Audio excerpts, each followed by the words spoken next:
أعوذ بالله من الشيطان الرجيم. بسم الله الرحمن الرحيم.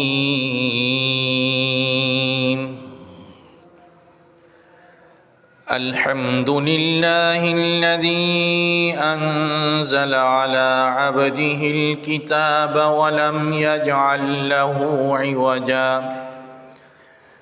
قيما لينذر بأسا شديدا من لدنه ويبشر المؤمنين الذين يعملون الصالحات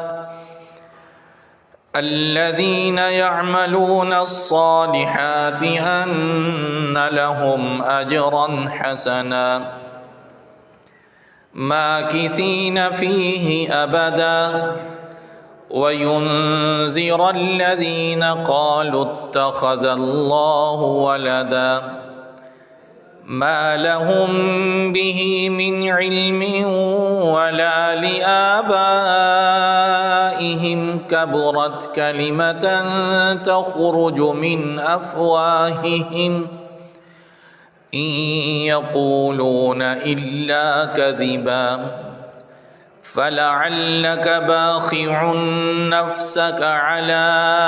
آثارهم إن لم يؤمنوا بهذا الحديث أسفا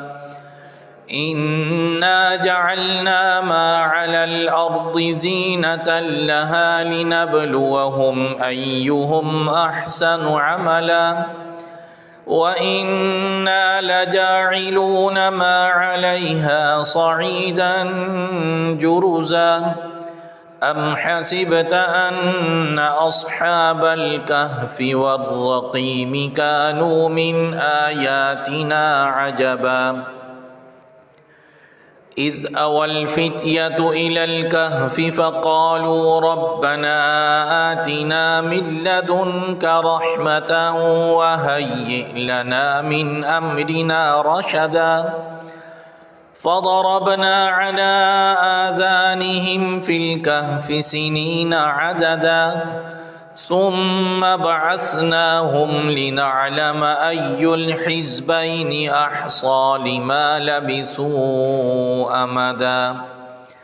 نحن نقص عليك نبأهم بالحق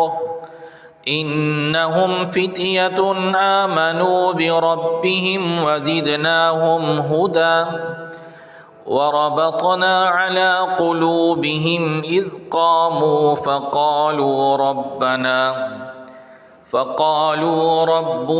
رب السماوات والأرض لن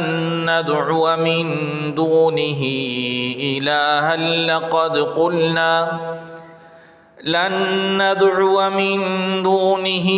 إلها لقد قلنا إذا شططا هؤلاء قومنا اتخذوا من دونه آلهة لولا يأتون عليهم بسلطان بين فمن أظلم ممن افترى على الله كذبا وإذ اعتزلتموهم وما يعبدون إلا الله فأووا إلى الكهف ينشر لكم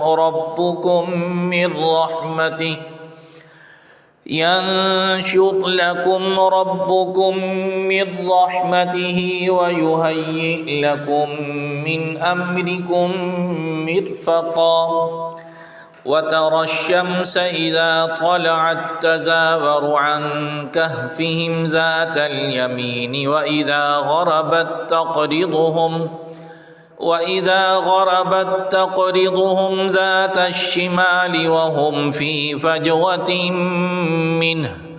ذلك من آيات الله من يهد الله فهو المهتد ومن يضلل فلن تجد له وليا مرشدا وتحسبهم أيقاظا وهم رقود ونقلبهم ذات اليمين وذات الشمال ونقلبهم ذات اليمين وذات الشمال وكلبهم باسط ذراعيه بالوصيد لو اطلعت عليهم لوليت منهم فرارا ولملئت منهم رعبا وكذلك بعثناهم ليتساءلوا بينهم قال قائل منهم كم لبثتم قالوا لبثنا يوما أو بعض يوم قالوا ربكم أعلم بما لبثتم فابعثوا أحدكم بورقكم هذه إلى المدينة فلينظر أيها أزكى طعاما فليأتكم برزق منه وليتلطف ولا يشعرن بكم أحدا إنهم إن يظهروا عليكم يرجموكم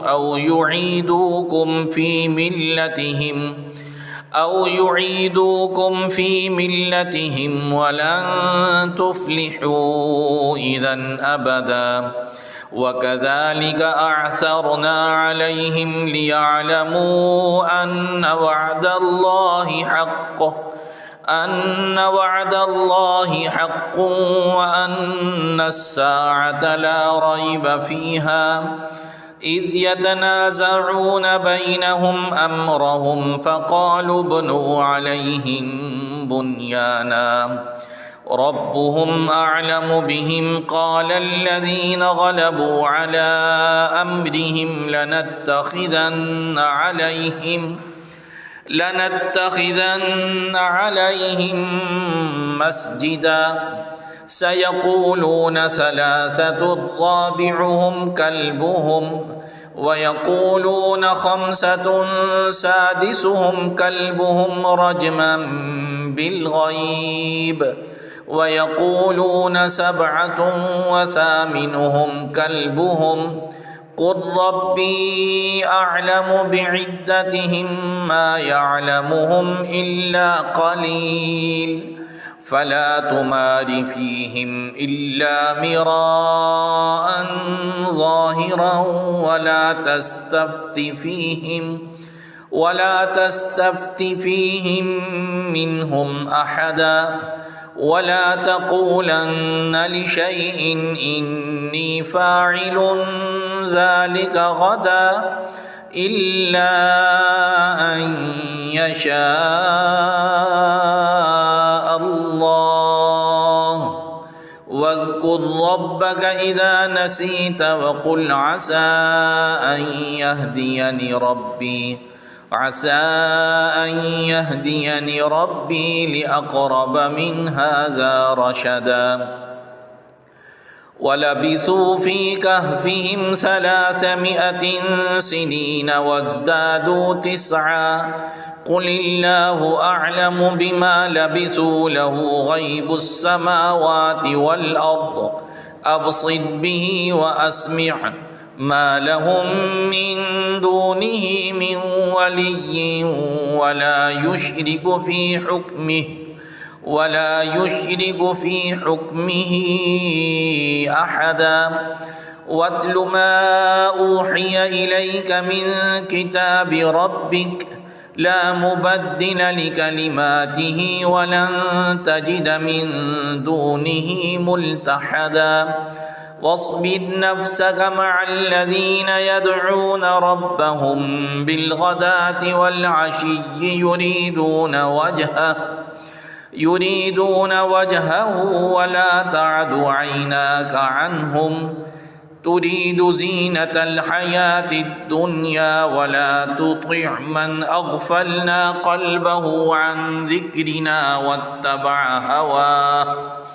واتبع هواه وكان أمره فرطا وقل الحق من ربكم فمن شاء فليؤمن ومن شاء فليكفر ومن شاء فليكفر إنا أعتدنا للظالمين نارا أحاط بهم سرادقها وإن يستغيثوا يغاثوا بماء كالمهل يشوي الوجوه بئس الشراب وساءت مرتفقا إن الذين آمنوا وعملوا الصالحات إنا لا نضيع أجر من أحسن عملا أولئك لهم جنات عدن تجري من تحتهم الأنهار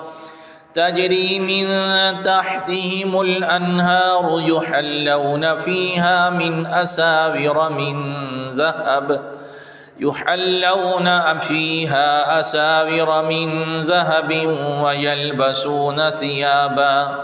ويلبسون ثيابا خضرا من سندس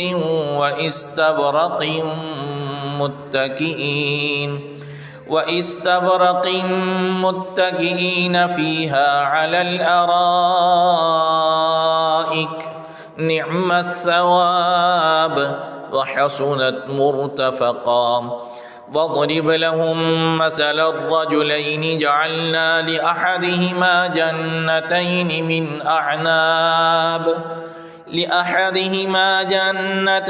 من أعناب وحففناهما بنخل وجعلنا بينهما زرعا كلتا الجنتين آتت أكلها ولم تظلم منه شيئا وفجرنا خلالهما نهرا وكان له ثمر فقال لصاحبه وهو يحاوره أنا أكثر منك مالا وأعز نفرا ودخل جنته وهو ظالم لنفسه قال ما أظن أن تبيد هذه أبدا وما أظن الساعة قائمة ولئن رددت إلى ربي لأجدن خيرا منها منقلبا قال له صاحبه وهو يحاوره أكفرت بالذي خلقك من تراب ثم من نطفة ثم سواك رجلا لكن هو الله ربي ولا أشرك بربي أحدا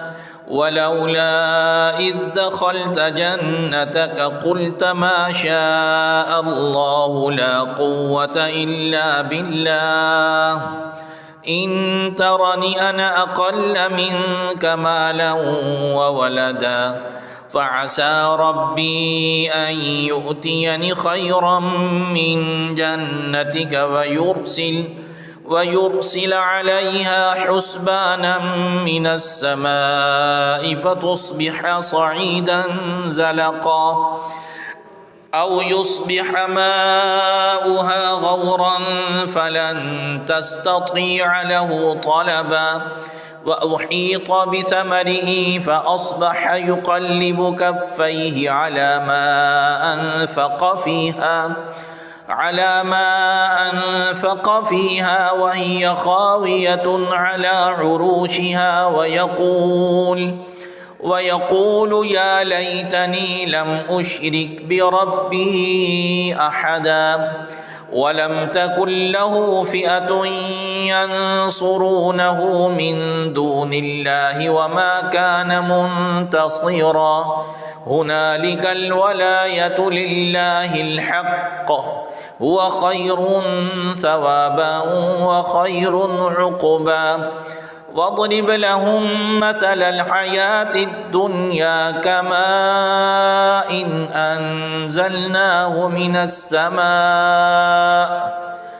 كماء أنزلناه من السماء فاختلط به نبات الأرض فأصبح هشيما تذروه الرياح وكان الله على كل شيء مقتدرا. المال والبنون زينة الحياة الدنيا والباقيات الصالحات خير عند ربك ثوابا وخير أملا. ويوم نسير الجبال وترى الأرض بارزة وحشرناهم فلم نغادر منهم أحدا وعرضوا على ربك صفا لقد جئتمونا كما خلقناكم أول مرة بل زعمتم أن لن نجعل لكم موعدا. ووضع الكتاب فترى المجرمين مشفقين مما فيه ويقولون يا ويلتنا ما لهذا الكتاب لا يغادر صغيرة ولا كبيرة إلا أحصاها ووجدوا ما عملوا حاضرا ولا يظلم ربك أحدا. وإذ قلنا للملائكة اسجدوا لآدم فسجدوا إلا إبليس كان من الجن ففسق عن أمر ربه أفتتخذونه وذريته أولياء من دوني وهم لكم عدو بئس للظالمين بدلا. ما أشهدتهم خلق السماوات والأرض ولا خلق أنفسهم وما كنت متخذ المضلين عضدا. ويوم يقول نادوا شركائي الذين زعمتم فدعوهم فلم يستجيبوا لهم وجعلنا بينهم موبقا. ورأى المجرمون النار فظنوا أنهم مواقعوها ولم يجدوا عنها مصرفا. ولقد صرفنا في هذا القرآن للناس من كل مثل وكان الإنسان أكثر شيء جدلا. وما منع الناس أن يؤمنوا إذ جاءهم الهدى ويستغفروا ربهم إلا أن تأتيهم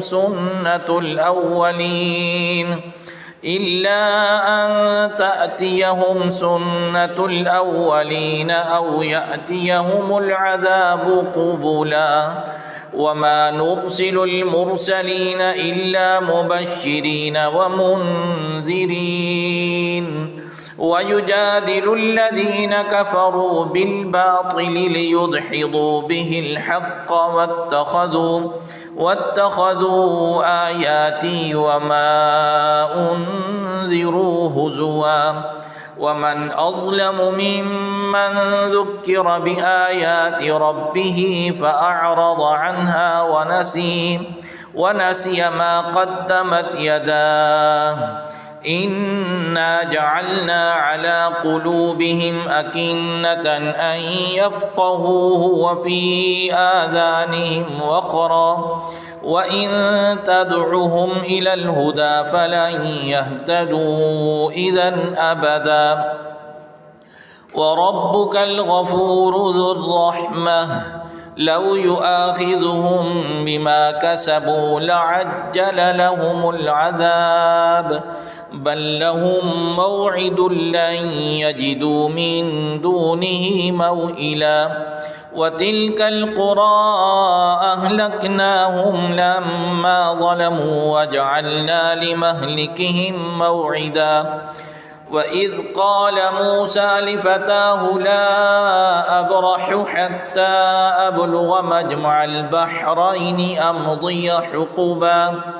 فلما بلغا مجمع بينهما نسيا حوتهما فاتخذ سبيله في البحر سربا فلما جاوزا قال لفتاه آتنا غداءنا لقد لقينا من سفرنا هذا نصبا قال أرأيت إذ أوينا إلى الصخرة فإني نسيت الحوت وما أنسانيه إلا الشيطان أن أذكره واتخذ سبيله في البحر عجبا قال ذلك ما كنا نبغي فارتدا على آثارهما قصصا فوجدا عبدا من عبادنا آتيناه رحمة من عندنا وعلمناه من لدنا علما قال له موسى هل أتبعك على أن تعلمني مما علمت رشدا قال إنك لن تستطيع معي صبرا وكيف تصبر على ما لم تحط به خبرا قال ستجدني إن شاء الله صابرا ولا أعصي لك أمرا قال فإن اتبعتني فلا تسألني عن شيء حتى أحدث لك منه ذكرا فانطلقا حتى إذا ركبا في السفينة خرقها قال أخرقتها قال أخرقتها لتغرق أهلها لقد جئت شيئا إمرا قال ألم أقل لك إنك لن تستطيع معي صبرا قال لا تؤاخذني بما نسيت ولا ترهقني من أمري عسرا فانطلقا حتى إذا لقيا غلاما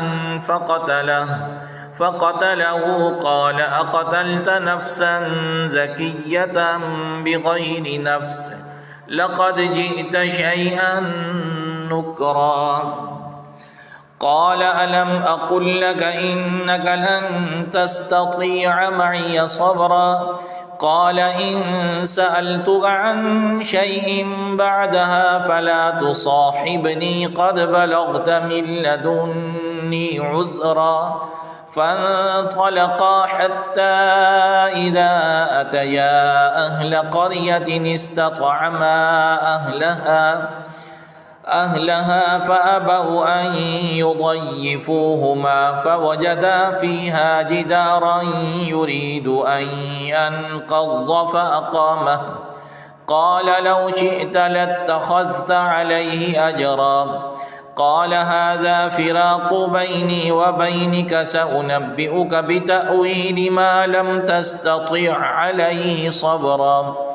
أما السفينة فكانت لمساكين يعملون في البحر فأردت أن أعيبها وكان وراءهم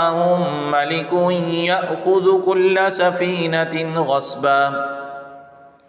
وأما الغلام فكان أبواه مؤمنين فخشينا أن يرهقهما طغيانا وكفرا فأردنا أن يبدلهما ربهما خيرا منه زكاة وأقرب رحما وأما الجدار فكان لغلامين يتيمين في المدينة وكان تحته كنز لهما وكان أبوهما صالحا فأراد ربك أن يبلغا أشدهما ويستخرجا كنزهما رحمة من ربك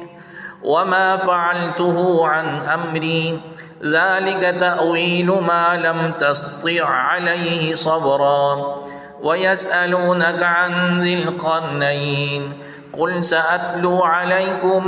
منه ذكرا إنا مكنا له في الأرض وآتيناه من كل شيء سببا فأتبع سببا حتى إذا بلغ مغرب الشمس وجدها تغرب في عين حمئة ووجد عندها قوما قلنا يا ذا القرنين إما أن تعذب وإما أن تتخذ فيهم حسنا قال أما من ظلم فسوف نعذبه ثم يرد إلى ربه فيعذبه عذابا نكرا وأما من آمن وعمل صالحا فله جزاء الحسنى وسنقول له من أمرنا يسرا ثم أتبع سببا حتى إذا بلغ مطلع الشمس وجدها تطلع على قوم لم نجعل لهم من دونها سترا كذلك وقد أحطنا بما لديه خبرا ثم أتبع سببا حتى إذا بلغ بين السدين وجد من دونهما قوما لا يكادون يفقهون قولا قالوا يا ذا القرنين إن يأجوج ومأجوج مفسدون في الأرض فهل نجعل لك خرجا على أن تجعل بيننا وبينهم سدا قال ما مكني فيه ربي خير فأعينوني بقوة أجعل بينكم وبينهم ردما آتوني زبر الحديد حتى إذا ساوى بين الصدفين قال انفخوا حتى إذا جعله نارا قال آتوني أفرغ عليه قطرا فما استطاعوا أن يظهروه وما استطاعوا له نقبا قال هذا رحمة من ربي فإذا جاء وعد ربي جعله دكا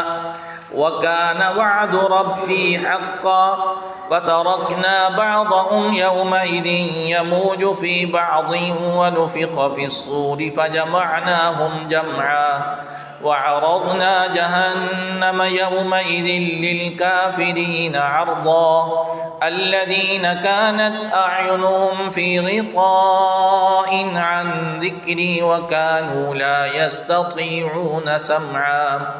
أفحسب الذين كفروا أن يتخذوا عبادي من دوني أولياء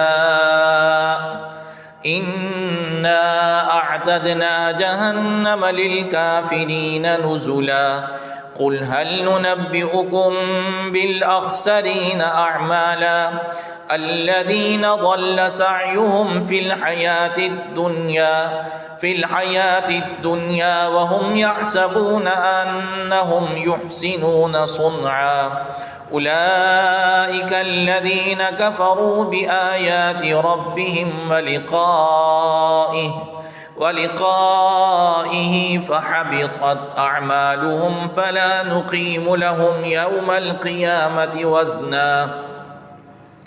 ذلك جزاؤهم جهنم بما كفروا واتخذوا آياتي ورسلي هزوا إن الذين آمنوا وعملوا الصالحات كانت لهم جنات الفردوس نزلا خالدين فيها لا يبغون عنها حولا قل لو كان البحر مدادا لكلمات ربي لنفد البحر قبل أن تنفد كلمات ربي ولو جئنا بمثله مددا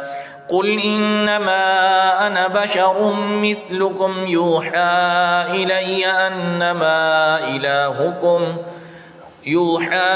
إلي أنما إلهكم إله واحد فمن كان يرجو لقاء ربه فليعمل عملا صالحا ولا يشرك بعبادة ربه أحدا.